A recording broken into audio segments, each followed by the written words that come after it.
अस्सलामुअलैकुम दोस्तों, welcome to Sagar all around the world channel.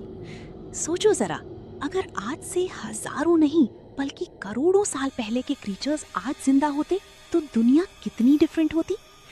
आज हम देखेंगे तीन ऐसे एंशिएंट क्रीचर्स जो इतने अजीब थे कि देखकर यकीन करना मुश्किल हो जाता है। सबसे पहला क्रीचर है एनोमलोकैरिस। ये समंदर का एक डेंजरस प्रेडेटर था। इसके पास शार्प क्लॉज और पावरफुल जॉज थे। ये अपने शिकार को पकड़कर आसानी से खा जाता था। दूसरा अजीब क्रीचर है हेलुसिजेनिया। इसका नाम ही सब कुछ बताता है। ये बिल्कुल एलियन जैसा लगता था। इसकी बॉडी पर स्पाइक्स थे और साइंटिस्ट्स को समझने में भी टाइम लगा कि इसका हेड कौन सा साइड है। तीसरा मिस्टीरियस क्रीचर है चैरिब्डिस।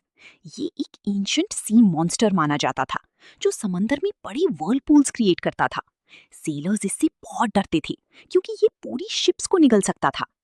ये क्रीचर्स हमें दिखाते हैं कि पुरानी दुनिया कितनी स्ट्रेंज और डेंजरस थी और शायद कुछ राज अभी भी समंदर की गहराइयों में छुपे हुए हैं। आप क्या सोचते हो, इनमें से कौन सा क्रीचर सबसे ज्यादा स्कैरी लगा? कमेंट जरूर करें दोस्तों। अगर आपको वीडियो पसंद आई तो वीडियो को लाइक करें और चैनल को सब्सक्राइब करें ताकि ऐसी और इंटरेस्टिंग वीडियोस आप तक पहुंचती रहें।